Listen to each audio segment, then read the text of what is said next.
our speaker today also spoke to us on April 13th, just a few months ago, and for that talk, he was going to talk about his work with the Secular Coalition for California and his work with Secularity USA. And it turned out that there was so much to talk about with respect to Secular Coalition in California that he didn't really have much time to talk about the Secularity USA work. So I asked him if he would like to come back to talk about that, and so he agreed. And but I guess since then some things evidently have changed about Secularity USA, and I think he's planning to give us an update on his work with the Secular Coalition for California. So I think we'll have a review of both efforts today.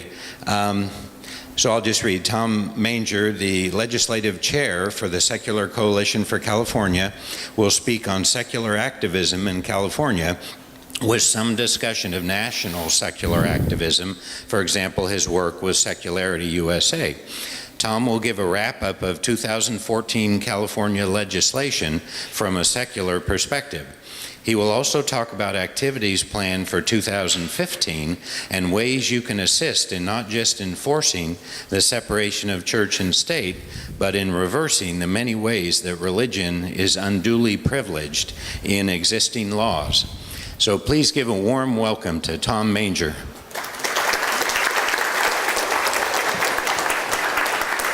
Thank you, thank you. We didn't do a sound check, so you can hear me okay? And then how much time do I have? Do I need to stop at noon or? Quarter after. Well, okay. This group does like to ask Q&A, so yeah. you guys decide.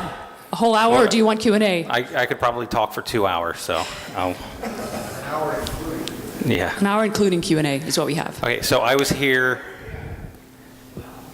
about 6 months ago, and I talked about the Secular Coalition for America, Secular Coalition for California, and didn't quite get into the Secularity USA, which is a new nonprofit, a new program that Sean Faircloth, if you guys are familiar with him, he was getting that off the ground. That has veered off, and it's pretty much just a Secularity Iowa. They're focusing just on Iowa, specifically presidential candidates as they go to Iowa for the caucus. They're planning to have secular activists at every press event possible, just standing there with the same t-shirt, Secularity USA, and get as much press coverage as possible. They have found over time that it's very cheap media exposure.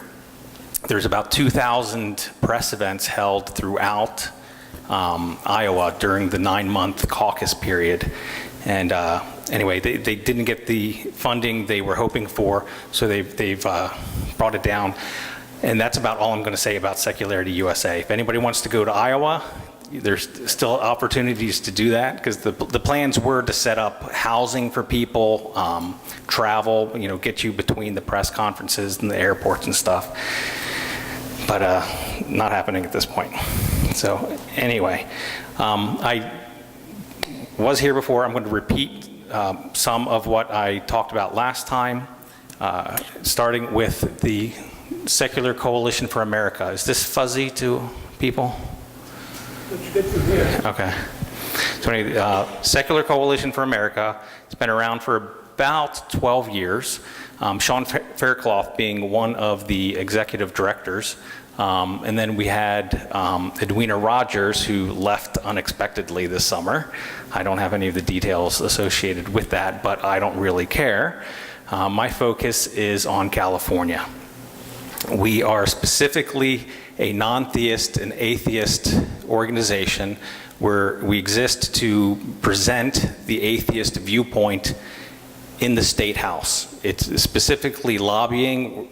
We talk to the assembly members, to state senators, to, well, so far we have not addressed the governor or mayors, things like that, but we want to talk about laws as they exist on the books and laws that are proposed.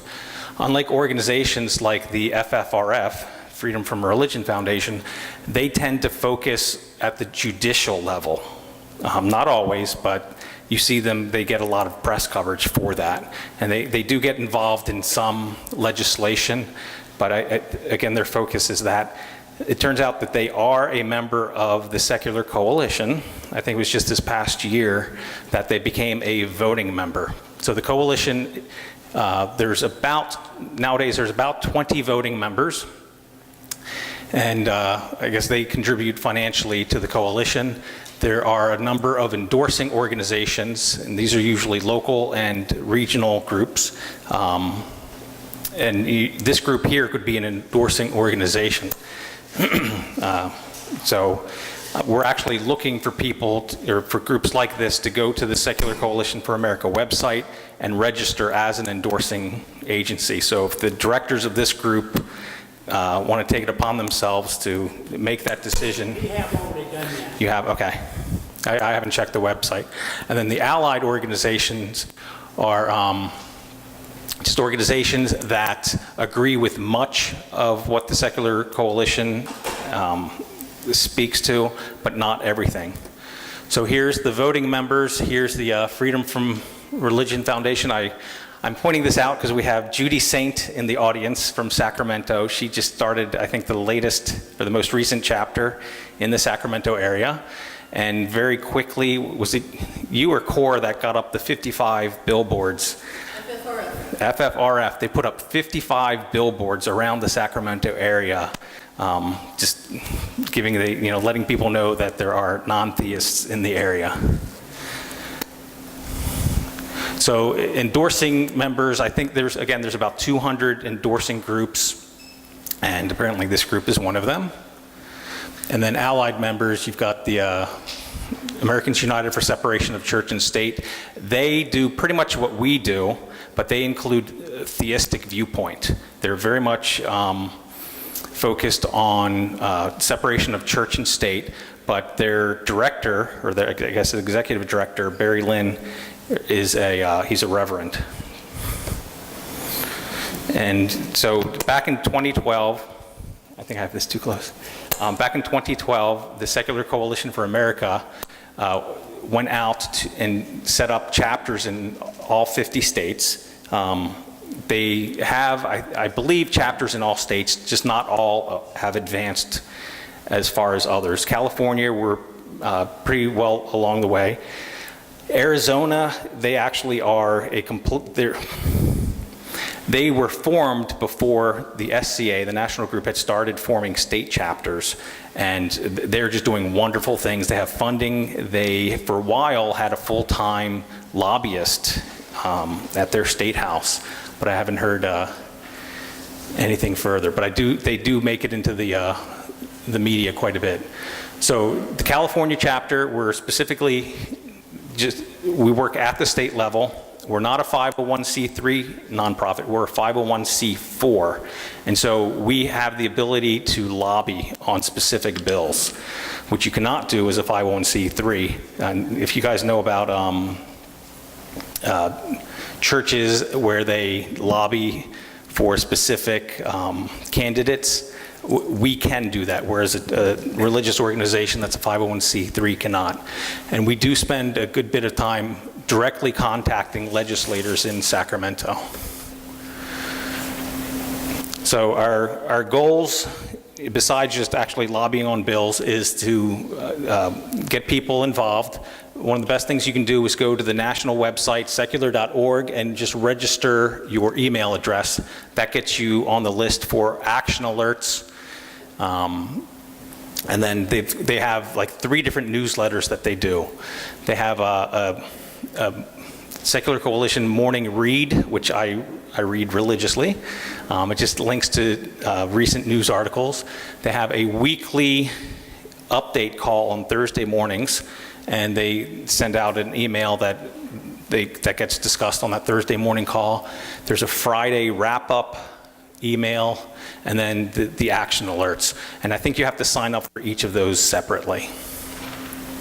Again, we're looking to get people to follow us on Facebook and Twitter, register as an endorsing or allied organization, and then here's just some of the other things we do. And then Last year, we did have actually this year, in March, I think it was, we had a secular lobby day where we had 25 or 30 people go to Sacramento to the State House. We had some training in the morning, and then we went out and actually visited a bunch of legislative offices and lobbied on very specific bills. And then coming up on Monday, October 13th, we have an advocacy day, which is similar to a lobby day, but because the legislative session is not in session, we don't have any specific bills to lobby on. So we're going to go up and just let people know who we are, what our group is, and then the issues that are important to us, which I'll cover in just a minute. So here's the lobby day, and like I said, we discuss specific bills. We do the training, we provide handouts for everybody, just because you're not going to know about each of the bills ahead of time, most likely. So, and then here we just discuss the advocacy day. We just talk very high level issues, which are these. So if you go to the secular.org website, there's an issues link, and they have tabs for all of these different fields or all these different issue areas. And it breaks it down here, and every place you see an asterisk is an issue area where we actually had legislation here in California. And so there were bills introduced that we either lobbied for or against. So we're lucky, in the past 2 years, it was the 2013-2014 legislative sessions, 2-year session. We don't have a lot of theocratic legislators at this point in time. So there were some bills that we were very much opposed to, very sectarian, but we for the most part, we had bills that we were in favor of. Anyway, emergency contraception, death with dignity, child abuse reporting, substance abuse, women's health care, and stem cell research all had bills introduced. School vouchers, religious bullying, science curriculum, history curriculum, sex ed. So the tax policy, these are typically national issues that we don't get involved in, but I will tell you that in the California Constitution, there is a section, well, there's several sections that give religious privileging. One of them just says flat out, if you are a house of worship, you do not have to pay property taxes on any parking areas. How that got into the state constitution, I will never know, but I'm pretty sure it had something to do with the religious groups.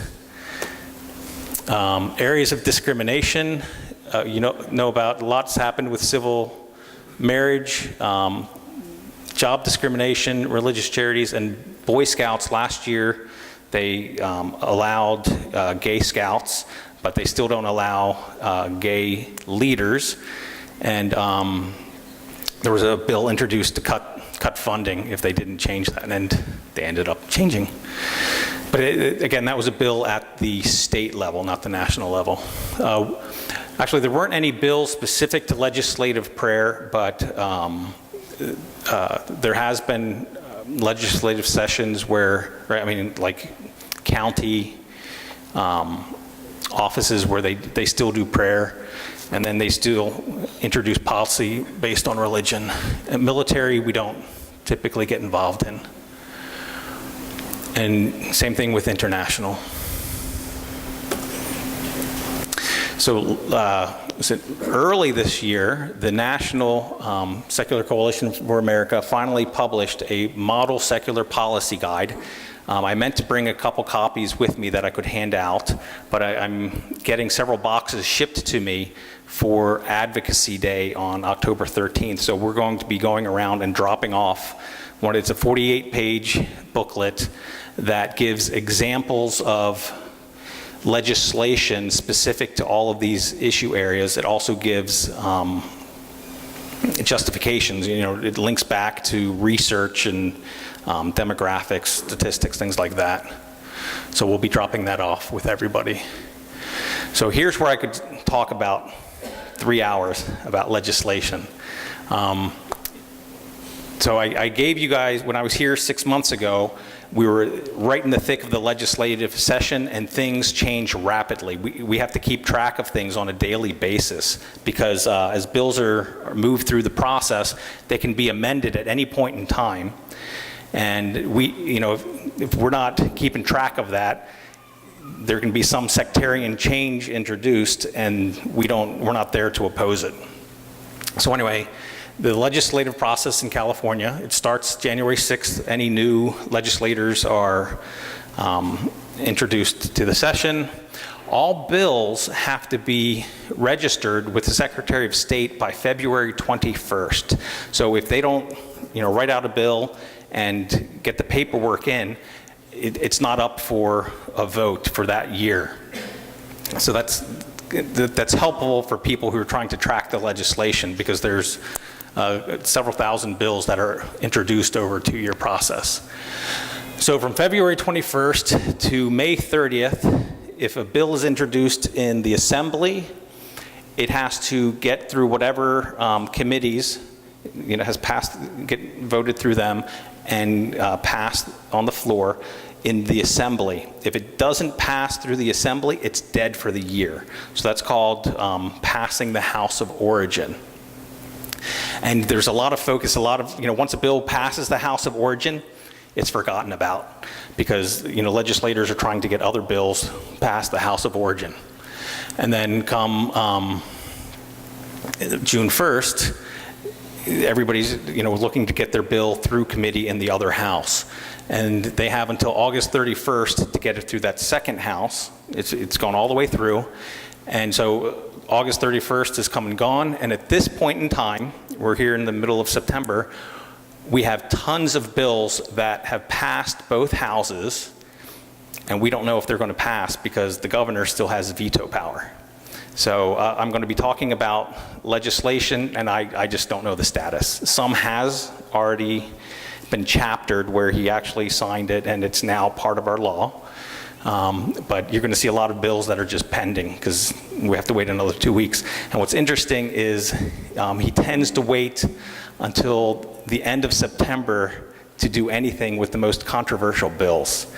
So last year, it was there was a bill by Senator Beal that would open up a 1-year window for statute of limitations for organizations that had childhood sexual abuse. So it would allow the victims to sue the organizations, and it passed. It got through both houses, but then on the very last day of September, Governor Brown vetoed it. And he gave a very unusual 3-page justification for his veto, and he discussed Roman law where you punish somebody, you don't need to punish them repeatedly, and anyway, I'm not too happy about that. So anyway, so the legislative committee is me and a handful of people. We have a number of online tools that I'll talk about later, but we're just every day we get these emails, and we're reviewing legislation. We get notified of any changes, any amendments. We get notified of committee hearings that are scheduled, and the tricky thing there is, even though something is scheduled for committee, doesn't mean it's going to be heard that day, because it's possible that they don't have a quorum, or the author of the bill will say that they want to hold it back for another date. And so I've been trying to recruit people in the Sacramento area who are able to go to the State House on a periodic basis when these bills are being heard in committee, because that's when you have a good chance of either stopping them or getting your say to have them move forward. So in addition to individual bills, there are ballot measures, and there were a number of very sectarian ballot measures that were introduced this year, and I discussed them when I was here last, but I'll go over them again very quickly, just to let you know that even in this day and age in California, ballot measures like this are introduced. So there's abortion restriction that would require anybody under the age of 18 to have their parents notified before an abortion. That did not get enough signatures. Doesn't matter. Excuse me. And that, okay, I'm sorry. So 1609, that was a ballot measure that would require abortion clinics, which are, they're outpatient facilities, it would require them to adhere to surgical clinic standards. So you have to have oxygen in every room, you have to have extra electrical outlets, your hallways have to be wider. They've passed laws like this in other states, although they seem to be getting reversed once they, they get taken to court on it. But they've shut down a number of abortion clinics by using this trick, making abortion clinics adhere to the surgical standards. And then back in 2013, there was a bill that passed that allowed for first trimester abortions. It would allow nurse practitioners to do the abortions, because it requires a pill or what they call aspiration. It's like a little vacuum pump, and it's essentially a trivial outpatient procedure, and nurse practitioners and similarly trained medical professionals can perform it now, and they were looking to reverse the bill that had passed in 2013. There's a ballot measure that would give personhood to an oocyte. And then this, I love, this would allow Bible-based hate speech. There's another ballot measure. Again, none of these got enough signatures. So these bills, these are specific. I don't know what I'm doing here. Yeah. So these bills that are related to, or excuse me, these ballot measures that are related to bills from the previous year require 500,000 signatures, and then bills that are just kind of out of the blue require 800,000 signatures. And again, none of these got enough signatures. So now we get into the legislation. So these bills up top are all of these are bills that we opposed, and all of these died, never made it past the House of Origin. And this is a bill that we opposed for, we opposed it unless they modified it because of a loophole it created. But we created or submitted position papers on all of these bills. We sat in committee hearings to have our say regarding these bills. Not all of them, but certainly Corporation Soul was a big one, and AB 2237, we actually went and met with the legislative offices and told them, you have a growing percentage of the California population that has absolutely no, very much dislike these bills. But a Corporation Soul would essentially allow large hierarchical religious organizations, say the Catholic Church. I'm former Catholic, so I tend to bash them quite a bit. But it would allow them to bypass the Secretary of State when doing new corporations. And what's happened over the years is usually each diocese would be a nonprofit, a religious nonprofit, and it would have the title of the Bishop of the Diocese of San Francisco. And as a Corporation Soul, it exists in perpetuity. So even if one archbishop leaves, whoever comes in just takes over afterwards. And with all of the lawsuits that have been happening, is instead of having a Corporation Soul for the entire archdiocese, they'll have a separate one for each church, for each school, for each housing project. And so it's a way for them to protect their assets, which is great. I have no problem with them doing that, but they're looking to bypass the Secretary of State in doing so. And it also, the original law would allow them to, there was just one statement in the existing law that says the judge of the local county has access to their books. And they were looking to get that removed. And that's the only visibility that the government has to their finances. But anyway, the tax credits for education, those have happened in other states. And typically, the funding, 70 to 80% of it goes to religious schools. Because if you look at the national education statistics, I think it's 60% of all private schools are religious, but their attendance is higher. So 80% of all, I think 78% maybe, 78% of all private school students attend religious schools. So if you follow those statistics, any funding, tax credits would be going to religious schools. This, if you guys remember, in Arizona, there was a bill introduced that would allow religious hate speech. It would allow job discrimination. Yeah, anybody remember that? It actually passed both houses in Arizona, but there was such a national uproar that the governor, Brewer, vetoed the bill finally. But we had the exact same bill introduced in California, and it was essentially a copy of the, what is the national bill that passed back during Bush's era? There's the, I'm blanking on the name, but anyway, it would take this national law that was passed back in like 2003 and apply it to the state. But it would allow them opportunity to discriminate. This bill, I was looking for amendments to this bill, and I met with the senator, with his office, went to committee hearings. Existing law says that if a woman is raped and goes to a hospital for care, the hospital is required to bring in a police officer, and then that police officer is required to contact a rape crisis center. And what this bill does is it eliminates the police officer, and just now the hospital is able to contact the rape crisis center.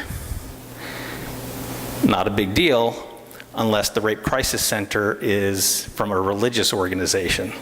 And in California, there are currently no such rape crisis centers, but there's plenty of crisis pregnancy centers. There's, I think, 193 crisis pregnancy centers in California run by religious organizations, and all they do is, steer you away from abortion, adopt or carry the baby. And I am convinced, this law did pass with great support on both sides of the aisle. I'm convinced that over the next few years, you're going to see rape crisis centers in California that are run by religious organizations. I did find some in other states, but nothing in California at the moment. So that'll be a told you so moment a couple years down the road, maybe. So here are some bills that we supported and they've already passed both houses and the governor has signed them. So SB 1306, prior to this bill passing, marriage in California was defined as an 18-year-old man and an 18-year-old woman. It's a civil contract between the two, but it's a man and a woman. This bill, through all code sections, says two people over the age of 18. So it's now gender neutral. That was a big change, and the votes went pretty much party line. It was interesting. Voter registration, that bill allows high schools to have essentially voter registration drives, but run by the students themselves. There is already, I think, a week in April and a week in September is already Voter Awareness Week, but this allows the students to organize a bit better. And we're very much in support of this because younger demographics tend to be more secular.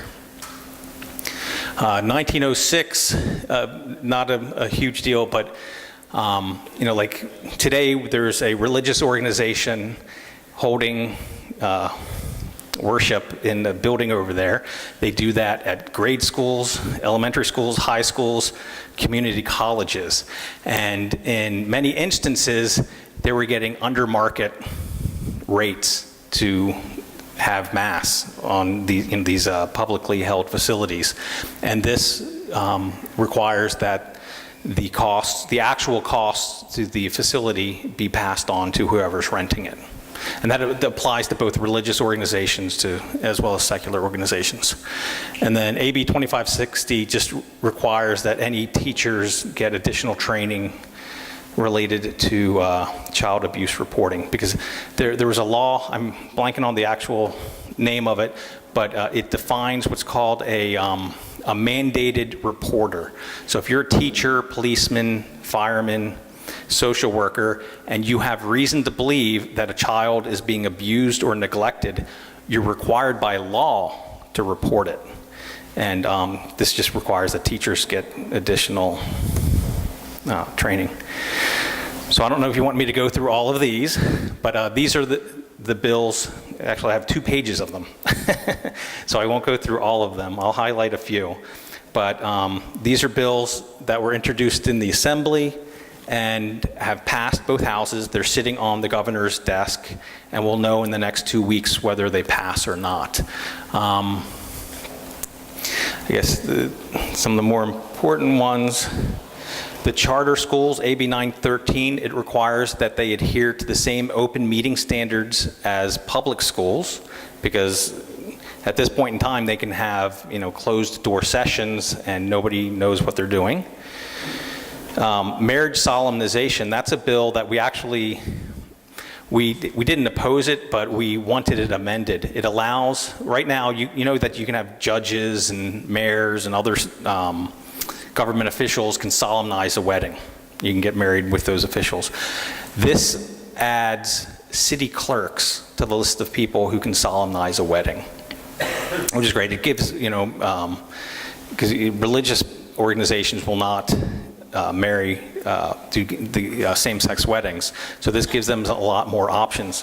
What we're looking to do is change it to notary public. Let them solemnize a wedding. And there's a couple 100,000 notary public in California.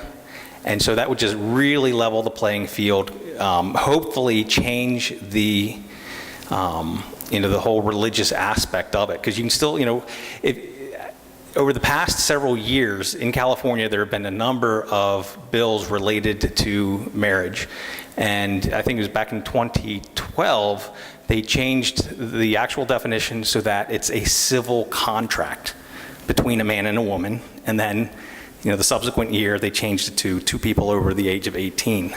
So again, we're just looking to level the playing field. And for our advocacy day, we're going to be going around looking for sponsors to have somebody introduce a bill that allows notary publics to solemnize a wedding. CalWorks, it allows pregnant women to get social welfare benefits. It's not a personhood bill. We were tracking it because we were worried about that. But I think if a woman is more than 3 or 4 months pregnant, if they're already on welfare, they can get additional benefits for their the fetus. And anything else in here?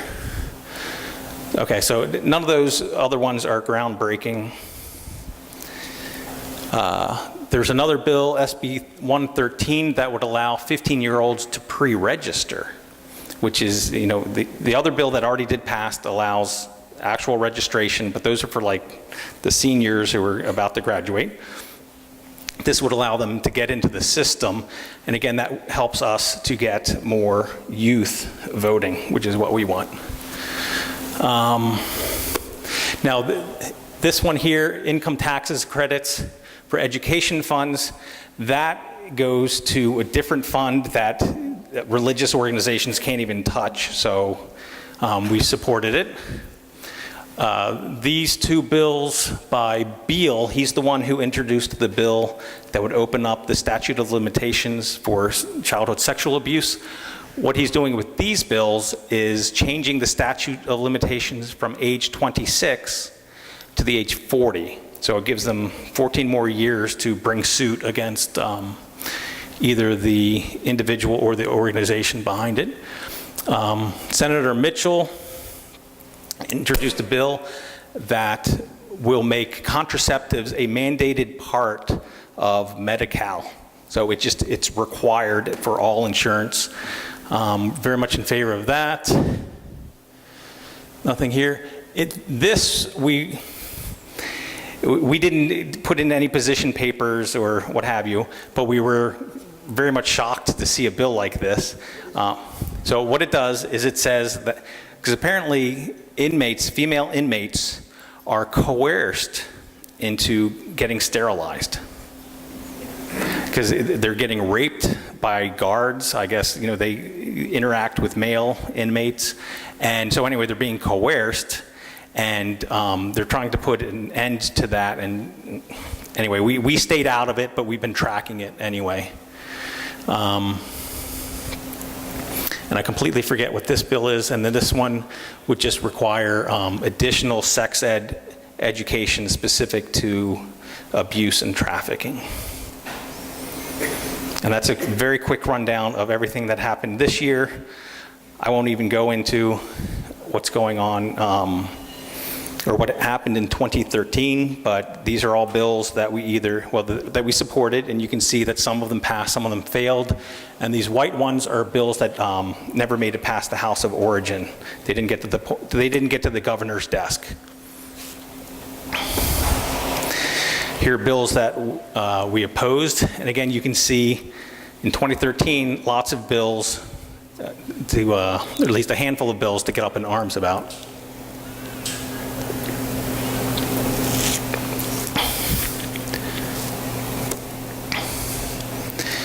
And then, again, I only have so much time in terms of tracking these bills, so I'll just go neutral on something and keep an eye on it throughout, just to make sure that it doesn't go sectarian. Because these are areas where, you know, you can come in and have religious privileging in those issue areas. Okay, what can you do to help? I'm sure all of you are already busy staying informed, reading the news, or in watching the news. Make sure you vote in every election. Help others to vote. As well as help if you have any registration drives in your area. I encourage you to get involved in those. Subscribe to the email newsletters that I mentioned earlier. Get the action alerts. Do Facebook and Twitter, both for Secular Coalition for America and for California, because we keep different pages and post different things. The SCA is always looking for donations, and you cannot contribute to the California organization because we're not a separate 501c4. We don't have our own bank account or anything. We just work under their umbrella. I put some asterisks under writing position papers because all of the bills that I listed there, for the bills that we opposed, we wrote position papers and, you know, we visited with legislative offices. For the bills that we supported, we didn't have time to do all that same stuff. And so, the reason we didn't do that is because we had fair confidence that they were going to pass anyway, because it's the layout of the legislation right now. It's very heavy Democratic, and they tend to be less sectarian. Not completely, but they tend to be less sectarian. So we were confident that we wouldn't have to get involved, and truthfully, we didn't have that much bandwidth to do it anyway.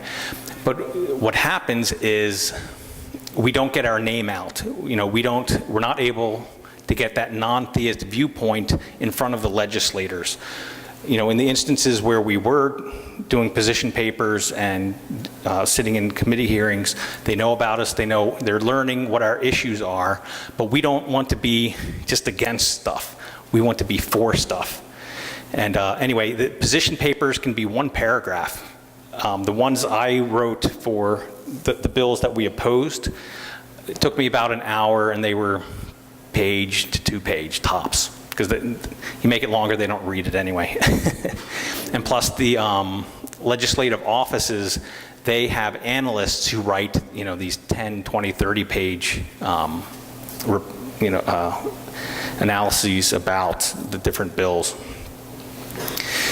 Plenty of opportunities to volunteer, get involved with the executive committee, or attend various meetings throughout the state. So October 12th, was just a few weeks from now, is the Sacramento Free Thought Day. I know Judy Saint will be there, and the person who helped me with the slideshow threw these pictures in for us, so I'll let them play through. And I'll be presenting at that conference as well. But it's an all-day event, and this year it's actually at the State House. Past couple years it's been off-site at different parks in the Sacramento area, so we're kind of excited to be right at the State House. I am anyway. Okay, what can you do to become a secular activist? I think all the things that I mentioned. You can join a subcommittee, and the way we are organized is we have a couple of co-chairs, and then we have the legislation tracking, which is me. We have a couple people on social media, outreach and activism. We have not had the bandwidth to do a lot other than really the social media. And government relations and lobbying, that has fallen to me largely with, I track the legislation, and then I'm writing position papers and getting whoever I can to go up to Sacramento with me. In marketing communications, again, other than social media, we have not done a lot, but we're looking to expand in 2015 and looking for help. We're also looking for what I call issue area experts. So these are the 7 high-level issue areas, and you saw on the previous slides that each one of them has, 8, 10, 12 subtopics. And at this point in time, I have somebody who's an expert on secular substance abuse. And he's writing papers, he keeps track with me with legislation, what's happening in different counties, and he helps me with that specific area. But if anybody's passionate about any of these specific issues, we're looking for people to stay on top of those issues and write position papers, contact legislators, things like that, even introduce legislation. So here's just the secular.org website.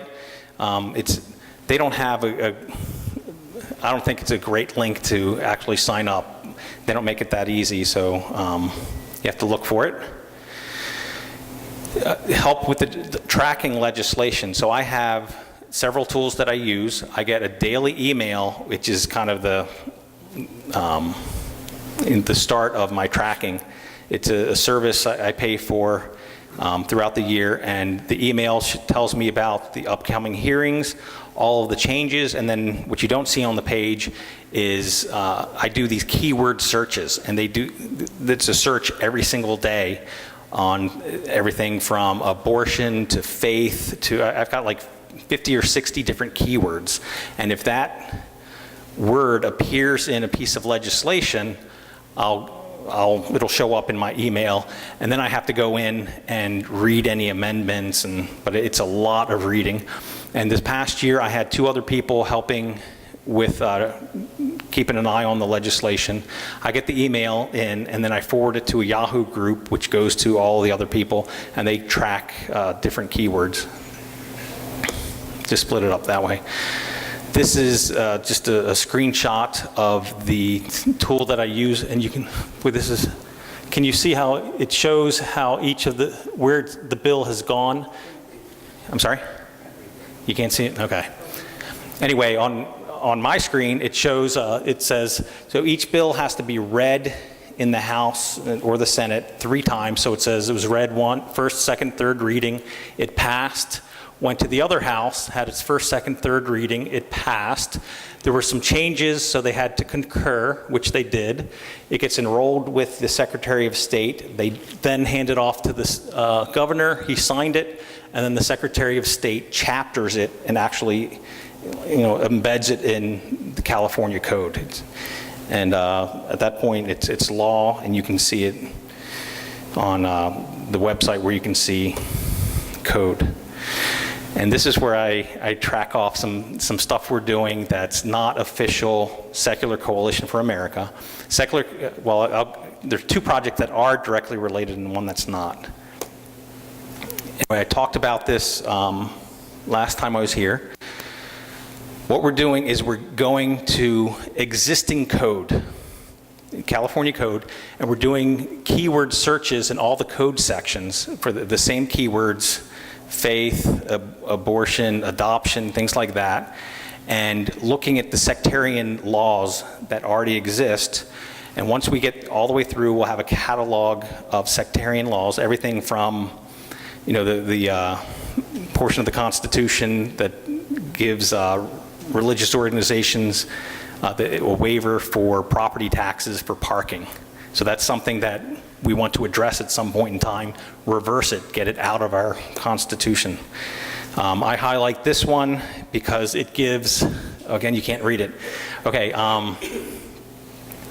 I talked about that mandated reporter, that lots of different classes of individuals and workers are required by law to report child abuse or neglect, unless you're a priest who found out about the abuse through penitential rites. So if somebody comes to you for confession and you find out about abuse, it's between you and your God, and the law will never come after you. So that's a section of law we want to highlight, build outrage, and try to get it reversed, because, yeah. Well, I didn't say in my lifetime, but we want to highlight these things. And actually, by building a catalog showing the privileging that exists, that will make it easier for us to highlight the most egregious laws and get those reversed, because we know that we're not going to get everything, but take it piecemeal. We're also looking at religious charities, because if you look at tax code, religious organizations do not have to report anything. They don't have to file taxes. They don't have to file what's called a Form 990, which is just an information form that tells how much income you had. It tells how much your top officers or executives make. If you're a religious organization, it's a black hole. Nobody knows what your money is and where it's going. And the government's not allowed to accept, for very few exceptions, the IRS cannot audit a religious organization. Although the FFRF has made some inroads in forcing those audits. So what this page shows, which I'm guessing you can't read, is there's a charitynavigator.org. It's one of several sites that rates charities. And there are some religious organizations, usually not houses of worship, but the charities will file the Form 990. They don't fill it out completely all the time, but some of them do. And again, because I like to beat up on the Catholic Church, this happens to be the Catholic League with Bill Donahoe, out of New York. And you can see that they have, where's my glasses? They had income, they have assets of almost 32 million. They had income of 3.7 million. And then over here you see that their leader makes $407,000. So for a charity, he's making, granted, NFL, those execs make some very good money, but for a charity, you'd expect different. And we're looking to catalog some of the most egregious religious nonprofits, and try to push back and get visibility into their finances, because they're getting a number of tax breaks that secular organizations don't get. And we're, again, just catalog it and push back. Now, I don't know what political interests you guys have, Democrats, Republicans, Independents. I'm a Democrat. And so this is not specifically a secular coalition project, but I'm getting involved in it because there's evidence showing that's linking religiosity to income equality. If you look at a national level, international level, where you have more egalitarian income, where you don't have the CEOs making 300-400 times more than the average worker, there's less religion. And so that's one of the areas, but it has to do with social justice. If you look at the more religious, the less income these people make. And I'm working with the Black Skeptics of Los Angeles.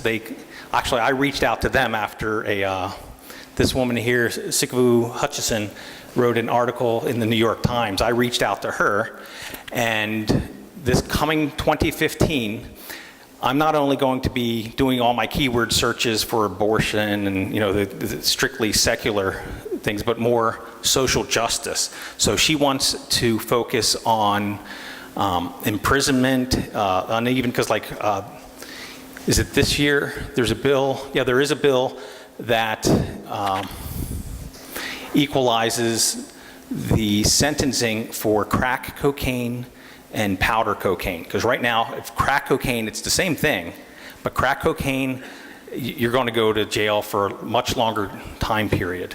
And she's looking to help the Black community, social justice issues, and I'm going to be highlighting bills, and then as an atheist group, they are going to be lobbying for those bills, and I'm going to be helping them do that. Because go ahead.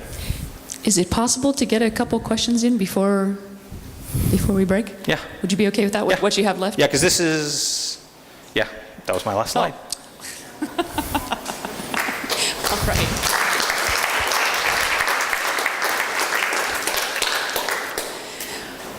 Okay, so if anybody has a question, go ahead and raise your hand and I'll bring the mic around. Yeah, hi. I have one.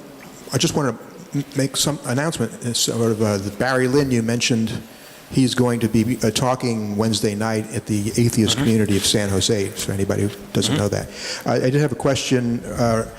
There's a lot of, or not a lot, there's a number of progressive organizations that are politically active.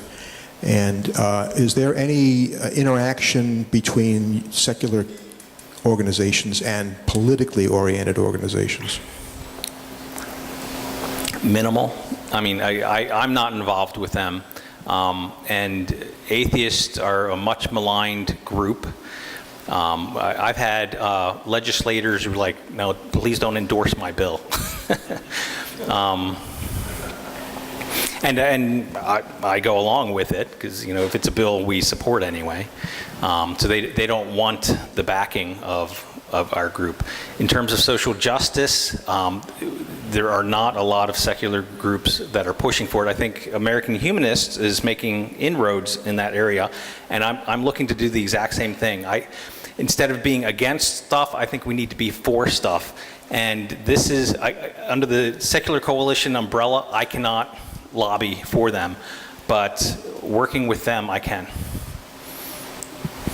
Okay, that was one of my questions. The secular community, the non-believers, skeptics, atheists, agnostics, I believe these groups need to communicate between each other and work more towards each other. They need to be more organized together. And that is my comment. And how will we get about doing that? Do you have anybody working on that in the... So having secular groups working together? Yeah. Secular coalition. I know. Yeah. Oh, yeah. But, okay. Duh. But I will say... Well, it's not about, you actually are going out and finding more secular groups and working together. So we know of, I think it's 210 secular groups in California. And our goal is to get a database of all of the leaders of those groups, emails, web addresses, what have you. We've started it, but it's very time consuming. We have groups, we'll email them and we never hear back. Maybe just they're busy, they're not interested, or we have the wrong email address, don't know.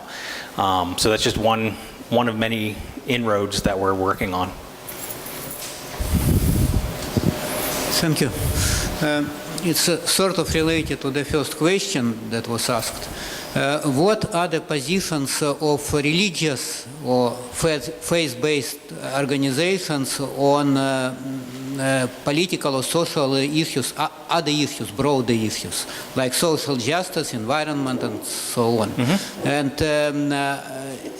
are there any interactions with these organizations, even if they are not secular, but aligned politically with your beliefs, your agenda, or you just don't consider this and this is not in your... Okay, so again, under the secular coalition, those, was it 7 issue areas with, the sub-issues, that's what I have to focus on under that umbrella.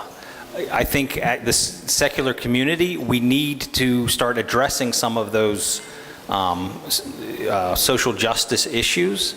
And for example, every morning I'm looking at the legislation tracking, but I also belong to a number of newsletters, including religious organizations. So here in California, there is the California Catholic Conference, which is a lobbying organization paid for by the bishops in California. And they've got 6 full-time staff members in Sacramento, and they put out regular newsletters related to legislation. And a lot of the bills that we oppose, their support, but then there are bills that, from a social justice standpoint, we would support, but that's not what the SCA focuses on, so we can't take a position on it. But, again, working with the Black skeptics of LA, my intent is to write a position paper and then they can submit it, and it actually goes on the official record for that bill. And it just gets us front and center with all the different legislators. So I don't know if I fully answered your question or not, but religious organizations, it's a complete mix on whether we support or oppose the bill. If it's sectarian, we're going to oppose. If it's social justice, we support it, or at least I do, much of the time, but I can't take a stance on it under the SCA umbrella. And if this group wants to start a social justice outreach and start taking positions, I'll write these position papers and you guys can sign on, and it would just get some incredible visibility for the non-theistic community. Amazing work you do, by the way. I think it's great. And I'm sort of in awe of how much you managed to do as one person with all those job tasks. And forgive me if I missed it at the beginning, you may have already said it, but could you explain again the organization, where it is, how many people, its budget, and how you're funded, and how you're personally paid? Okay, so I'm with the California, Secular Coalition for California specifically. We're complete volunteers. There's really no funding. So the national level, Secular Coalition for America, they've got the bank account. Contributions go to them. If we request funds or we request, like the Secular Policy Guide, they're sending us a couple hundred guides. They'll send us, for the Free Thought Day, they're going to send us some pens and stickers and things like that. But the legislation tracking, I pay for that out of pocket. I have a couple other tools that I pay for out of pocket. So could I ask then, how do you eat? Is this your part-time job, or are you independently wealthy? How do you survive? I'm a dad of 2 girls that I adore, and I just committed a couple years ago, I'm not going to let them grow up in a sectarian world. So it's just the 2012 presidential elections scared the hell out of me.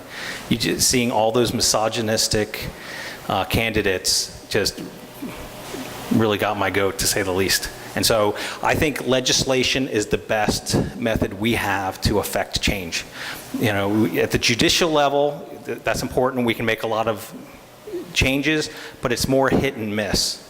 And it's easier to organize around legislation. I'm going to step in here for a second and ask a question. You mentioned about a bill about sex education and child abuse, child sex trafficking. And I heard a program a couple weeks ago, and I didn't actually get to listen to enough of it, but I'm curious what the issue was. Is it really true that sex ed in junior high or high school is now talking about sex trafficking? Or where do you... I don't know. This is an issue area that I'm not an expert on. I do know that in California, sex ed has to be medically accurate, but it's up to each school district to decide what books they're going to use and go from there. And I want to say most of them still promote abstinence as the best method of preventing pregnancy, but they talk about all the other contraception, STDs, things like that. So what was the bill about? Do you know? Or I can look it up. But It was just requiring that the sex ed that already happens, it would have to also discuss sexual abuse and sex trafficking as one of the topic areas. That's all. It would just be an extra chapter in whatever books they buy when they get around to replacing the books. You mentioned that there's a secular guide that it gets sent to you. Is there any way that whoever's sending that to you could send us some? Okay, so the Model Secular Policy Guide was created just this past year, or maybe late last year, and they made it available to all of the Senate and congressional offices at the national level, because SEA works, they're out of DC, and that's their focus. And they're making them available to the states that have active programs going, like us. It's a 48-page, full-color, bound guide. I have limited copies, and I'm getting more because our advocacy day, we are going to drop a copy off with everybody. But they do have an electronic version available on their website. But you might get the same out of just going to the issues area and reading through that section of their website. It's just the policy guide is more detailed. It refers to specific research articles to back up the legislation that they're recommending, things like that. Sure. Yeah, you could download a copy and make it available on your website. Absolutely. Oh, you have a question? Okay, our last question. Lunch is almost ready. If we have people in this community with computer expertise and some extra time, how do we get hold of you to find out how we can be most helpful in, like, reviewing some of these long lists of bills that come out and searching for all these different words? So I stupidly, well, let me check. I might have some cards with me for my Secular Coalition info. If not, let me go a couple slides more. So here, and again, you probably can't read it, but you can email california@secular.org, and our co-chairs will see it and they would forward it to me. But you can email me anytime, tmanger1@gmail.com.